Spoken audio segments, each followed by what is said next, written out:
చక్కని సీతకి అరచేత గోరింట ఇంత చక్కని చుక్కకి ఇంకెవరు మొగుడంట. రామ చక్కని సీతకి అరచేత గోరింట ఇంత చక్కని చుక్కకి ఇంకెవరు మొగుడంట. రామ చక్కని సీతకి ఉడత వేపున వీలు విడిచిన పొడమి అల్లుడు రాముడే, ఎడమ చేతను శివుని విల్లును ఎత్తిన రాముడే, ఎత్తగలడా సీత జడను తాలి కట్టే వేళలో.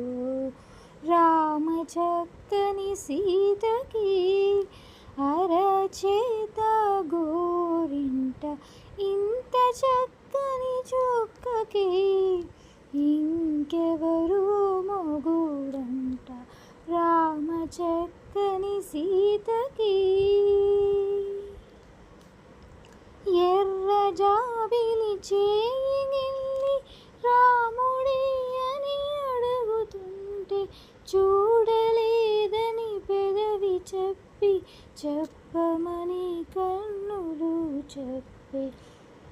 రామ చక్కని సీతకి అరచేత గోరింట ఇంత చక్కని చుక్కకి ఇంకెవరు మొగుడంట. రామ చక్కని సీతకి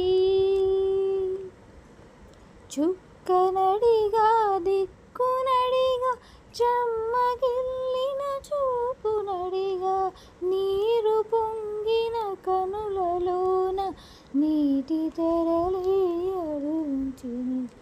రామ చక్కని సీతకి అరచేత గోరింట ఇంత చక్కని చుక్కకి ఇంకెవరు మొగుడంట. రామ చక్కని సీతకి